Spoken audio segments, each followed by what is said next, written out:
انسانوں کے نام افزار ریحان۔ لکھاری کے مقاصد رواداری یا جنونیت۔ جب تک کسی کو اپنے مخاطب کا پتہ نہ ہو کہ وہ کون ہے، اس کی پسند ناپسند کیا ہے، اس کی خوبیاں خامیاں کیا ہیں، اس کی حقیقی ضروریات کیا ہیں، محض اپنی ہانکے چلے جانا نہ صرف اپنے اور دوسروں کے قیمتی اوقات کا بلکہ اخباری اداروں کے وسائل اور صفحات کا بھی ضیاع ہے۔ ہر فنکار کی طرح لکھاری کو بھی قلم اٹھانے سے پہلے یہ طے کر لینا چاہیے کہ اس کے مقاصد کیا ہیں۔ کیا وہ محض فنن طبع کے طور پر رونق میلہ بڑھانے کے لیے یا اپنے مخاطبین کو محظوظ کرنے کے لیے لکھ رہا ہے؟ اگر تو یہی مقصد ہے تو پھر اس میں اور ایک خوش لحان قوال میں کوئی فرق نہیں۔ ہمارے ہاں ادب برائے ادب اور ادب برائے زندگی کی بڑی بحث ہوتی رہی ہے۔ درویش ادب برائے ادب کو کوئی فضول یا واہ یا چیز نہیں خیال کرتا ہے، اس کی اپنی چاشنی ہے، لیکن چاشنی حاصل کرنے اور اعلیٰ مقاصد کی خاطر جدوجہد کرنے میں فرق ملحوظ خاطر رہے۔ یہ درست ہے کہ چاشنی کے ذریعے بھی مقصدیت ٹارگٹ بنائی جا سکتی ہے، لیکن اگر آؤٹ پٹ 0 جمع 0 مساوی 0 کی طرح چاشنی برائے چاشنی ہی رہے تو کیا حاصل؟ اور پھر وقت کی بات ہوتی ہے، جب گھر میں آگ لگی ہو تو چاشنی سے لطف اندوز ہونے والا فضول لگتا ہے۔ لہٰذا یہ بات طے ہوئی کہ لکھنے والے کا اسلوب جو بھی ہو، اس کے مقاصد نہ صرف یہ کہ طے ہونے چاہیے بلکہ کم از کم بین السطور اتنے واضح ہونے چاہیے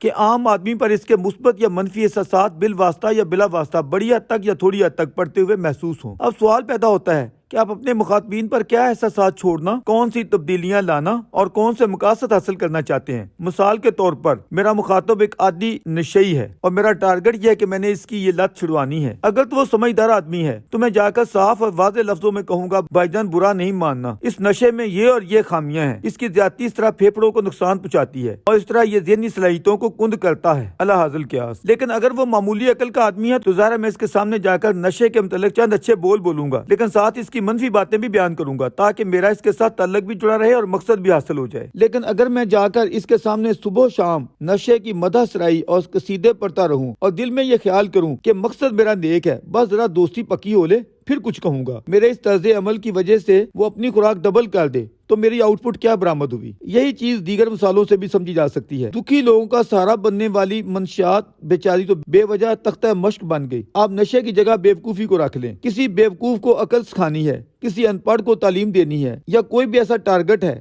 تو ہمیں چاشنی لگانے اور مقصد کی بات کرنے میں کچھ نہ کچھ تناسب بہرحال رکھنا پڑے گا۔ مثال کے طور پر درویش اپنے گرد و پیش پر نگاہ ڈالتا ہے، اسے مسلمانوں میں شدت پسندی بڑھتی ہوئی دکھائی دیتی ہے۔ جس طرح ایک اچھائی دوسری اچھائی کے لیے رغبت دلاتی ہے، اسی طرح ایک برائی دوسری برائی کو شے دیتی ہے۔ ایک شخص اشارہ کاٹے گا تو اس کے ساتھ والا بھی حوصلہ پائے گا اور چاہے گا کہ وہ بھی اشارہ کاٹ کر گزر جائے۔ مسلمان کی شدت پسندی یا جنونیت کو ایک ہندو دیکھے گا تو وہ بھی سوچے گا کہ میں کیوں پیچھے رہ جاؤں، اس کی ایسی تیسی۔ 47 میں پارٹیشن پر کیا ہوا تھا؟ سکھوں نے کہا کہ مسلمانوں نے ہمارے سکھ یا ہندو مارے ہیں، ہم ان کے ماریں گے۔ یہی روز ظاہر دوسری جانب اسی شکل میں چلی، سو جو ہوا وہ سب کے سامنے ہے۔ آج دنیا پر نگاہ ڈالیں تو نظر آئے گا کہ ایک فساد برپا ہے۔ سب کہتے ہیں کہ یہ چیز بری ہے، ایسے نہیں ہونا چاہیے، مگر اپنی اپنی جگہ سے کوئی ٹس مس ہونے کو تیار نہیں۔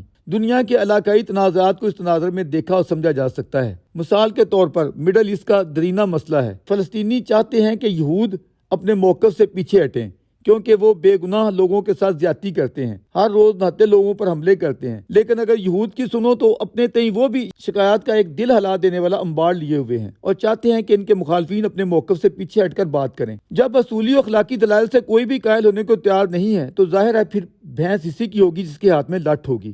صدیوں پہلے بھی لٹ والے کی چلتی تھی، آج بھی اگر ہم نے شعور اور دلائل کو بحث کی بنیاد نہیں بنانا تو پھر لٹ کی طاقت تو مسلمہ اور ازمودہ ہے ہی۔ درویش نے اس مسئلے پر دن رات غور کیا اور بحثوں کیا ہے، بالآخر اس نتیجے پر پہنچا ہے کہ اصلاح کا عمل بالآخر ہر قوم کے اپنے اندر سے پھوٹے گا۔ اگر بچہ ہمسائے کی جیب کاٹ کر یا چوری ڈکیتی کر کے آئے گا یا اس کے گھر گند پھینک کر آئے گا تو اس کی گوش مالی اس کا اپنا باپ یا بھائی کرے گا، ورنہ ہمسائے کی طاقت ہمسائے سے ٹکرائے گی۔ اگر ہم دنیا کو اس ٹکراؤ سے بچانا چاہتے ہیں تو اپنے بے اصولوں کی بے اصولی کو روکنے کی ذمہ داری ہم خود اٹھائیں، اپنا گند آپ صاف کریں۔ لیکن اگر ہم گھر بیٹھے ہی اپنے بگڑے ہوئے بچوں کو چومتے رہیں گے، ان کے ہر جرم پر ان کے وارے نیارے جائیں گے اور یہی گردان رٹیں گے کہ دراصل ہمارے ہمسائے بڑے غلط لوگ ہیں، یہ ان کی زیادتیاں تھیں جو ہمارے معصوم بچے کو حساب چکانا پڑا، اگر بالفعل یہ ہمارے بچے کی زیادتی ہے بھی تو اس کا جواز ہمارے ہمسائے نے خود فراہم کر رکھا ہے وغیرہ۔ اگر ناچیز کسی قوم یا قبیلے یا اس کی قوم پرستی یا قبیلہ نوازی چھڑوانا چاہتا ہے تو اس کا حقیقی طریقہ یہ ہے کہ سب سے پہلے میں خود اپنی قوم پرستی چھوڑ دوں۔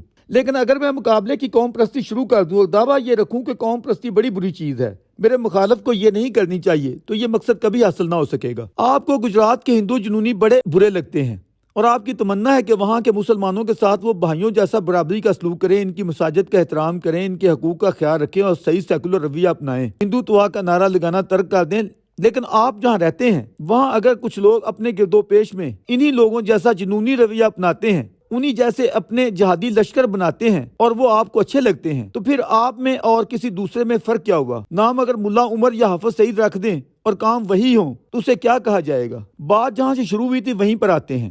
ہمارے اردو اخبارات کے عمومی قارئین کون لوگ ہیں؟ ظاہر ہے ہمارے اپنے لوگ ہیں جو یہ سمجھتے ہیں کہ کشمیر میں ہندو اور فلسطین میں یہود بڑی زیادتی کر رہے ہیں، ظلم و ستم کے پہاڑ توڑ رہے ہیں۔ اس امر میں بھی کوئی شبہ نہیں۔ شدید ریاستی پروپیگنڈے کے کارن ہمارا بچہ اس موقف میں ہم لکھاریوں سے بھی کہیں زیادہ پکا ہو چکا ہے۔ ان پکوں کو شاید مزید پکا بنانے کے لیے ہم اور ہمارے قلمکار یک طرفہ طور پر ہر روز کاغذوں کے کاغذ سیاہ کر رہے ہیں۔ ذرا سوچیں اس کا حاصل کیا ہے؟ جب کوئی چیز ضرورت سے زیادہ پک جاتی ہے تو پھر وہ خراب ہو جاتی ہے۔ جنونیت اسی طرز تحریر و گفتگو سے تشکیل پاتی ہے۔ انگوروں والی شراب اسی طرح پک پک کر نشہ آور ہو جاتی ہے۔ آخر ہم اپنی قوم کے نوجوانوں کو ایک ہی موقف رٹا کر ایسے جنونی نشئی کیوں بنانا چاہتے ہیں؟ انہیں اور ان کی شعوری صلاحیتوں کو فکری رہنمائی مہیا کر کے اس سطح تک کیوں نہیں رہنے دینا چاہتے جس میں وہ مخالف نقطہ نظر کا بھی جائزہ لے سکنے کے قابل رہیں، محبت اور سلیقے سے تصویر کے دونوں رخ دیکھ سکیں اور کچھ غور کر سکیں؟ رواداری صرف اسی طرز فکر و عمل سے پھوٹے گی۔